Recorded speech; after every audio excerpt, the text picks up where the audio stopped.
Regardez bien cette vidéo. Regardez bien ce policier qui pense qu'il peut faire le malin à ne pas bien faire son travail. Regardez comment ça finit.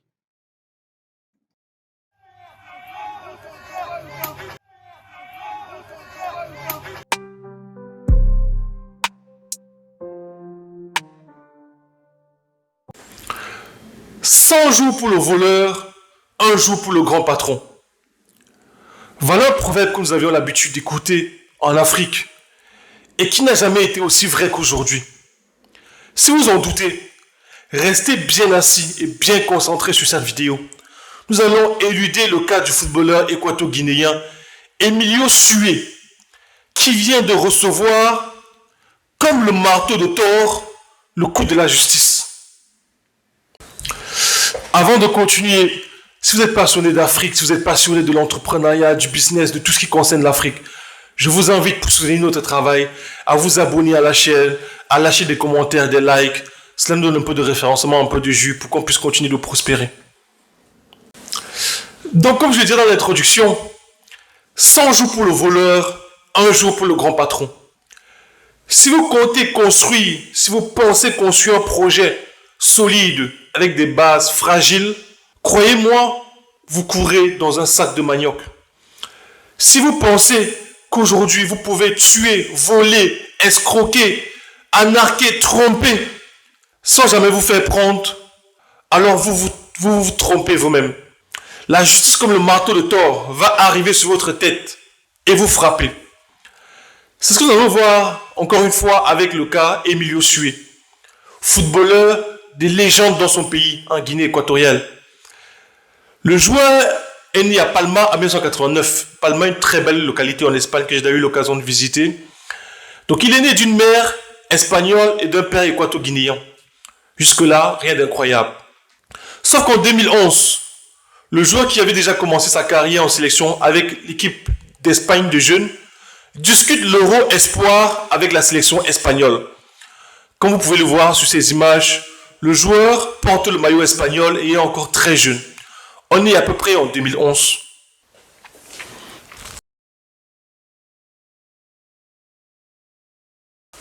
À partir de mars 2013, se rendant compte qu'il n'aura pas forcément la place qu'il veut au sein des sélections espagnoles, Emilio Sué fait une transition et décide d'évoluer avec la sélection Guinée équatoriale. Un pays qui n'a jamais été exceptionnel dans son football, même si voilà, ils arrivent à éclore aujourd'hui, à se faire un nom sur la scène continentale.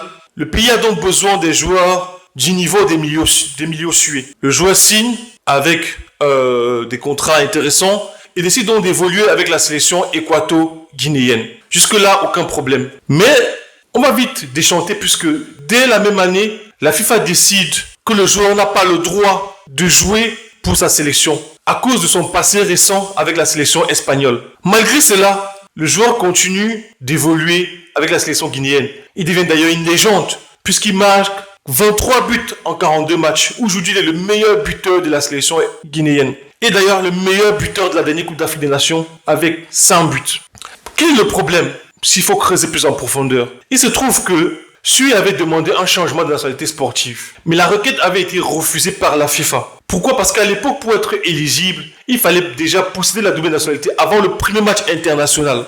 C'est-à-dire qu'avant de jouer avec la sélection espagnole, Emilio Sui devait déjà avoir la nationalité équato-guinéenne. Cependant, malgré ce refus, par tétutesse, par forcing, par espoir que la sélection va peut-être Emilio Sui, établi par après, et la sélection équato-guinéenne continue cependant de le sélectionner et il continue donc de discuter des matchs internationaux avec son pays d'origine. Dès la fin 2013, après ses premiers matchs avec la sélection guinéenne, la FIFA s'empare du dossier d'Emilio Sui et décide de convoquer les différents représentants à la fois de la sélection et du joueur pour indiquer fermement que le joueur n'a pas le droit d'évoluer avec la sélection guinéenne. Il a donc fallu attendre quelques mois plus tard pour que la fédération soit sanctionnée de plusieurs amendes et de 2 matchs perdus sur tapis vert. Mais malgré cela, Emilio Sui continue encore de jouer avec la sélection et il est d'ailleurs nommé capitaine sur les récentes sorties de l'équipe. Finalement, en 2024, donc très récemment après la Coupe d'Afrique des Nations, la FIFA s'empare à nouveau du dossier sans explication pour le retard administratif. Ce qui est incroyable.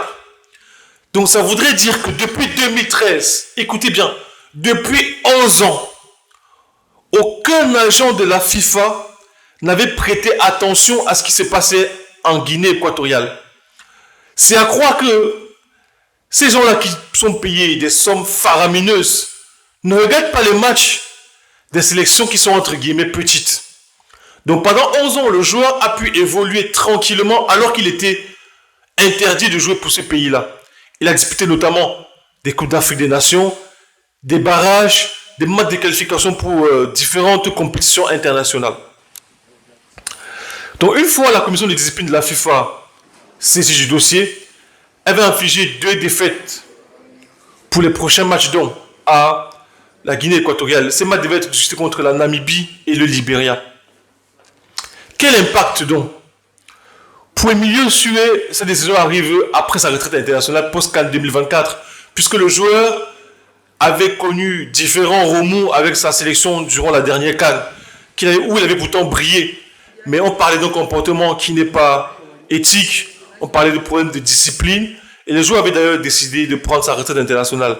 Donc il ne se retrouve pas vraiment impacté par ces sanctions de 6 mois que la FIFA vient de prononcer à son égard. Entre autres, il y a plusieurs leçons et plusieurs questions que soulève ce sujet.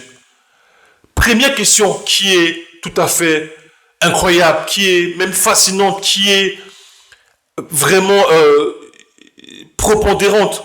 Comment est-ce qu'il est possible que la FIFA a pu laisser pendant 11 ans un joueur évoluer alors pour un pays pour lequel il n'avait entre guillemets pas le droit d'évoluer?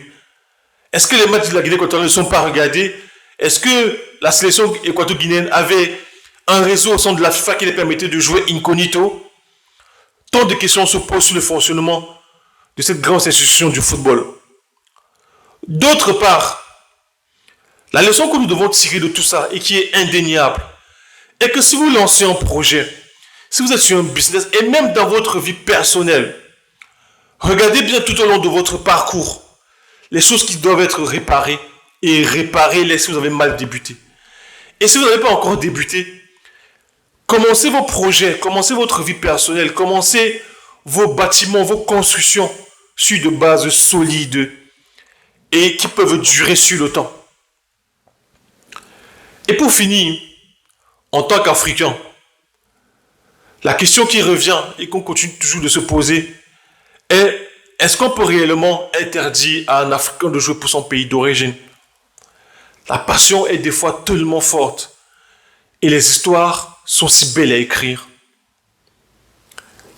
Mais intervient toujours la question de la loi. J'entends dans vos commentaires vos réactions par rapport à cette situation. Est-ce que Emilio Sue devait être sanctionné plus durement? Est-ce que la FIFA fait mal son travail? Est-ce que les Africains pouvaient pouvoir jouer pour leur sélection d'origine sans être inquiétés? En tout cas, je vous remercie de m'avoir écouté.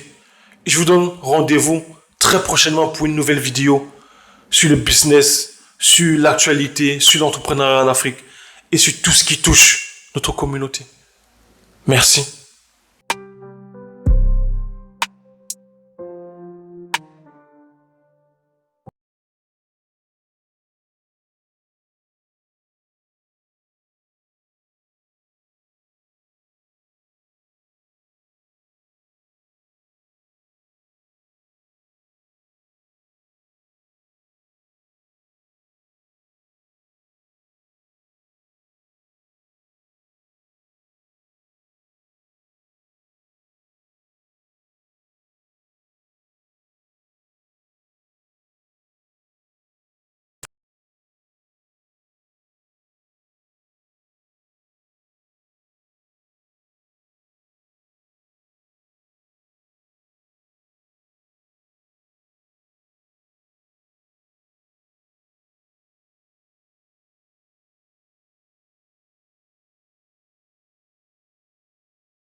Genre de l'ombre, je suis le père qui déchire la nuit. Mon flow c'est l'océan, tu surfes sur mes mots infinis. Je vole haut comme un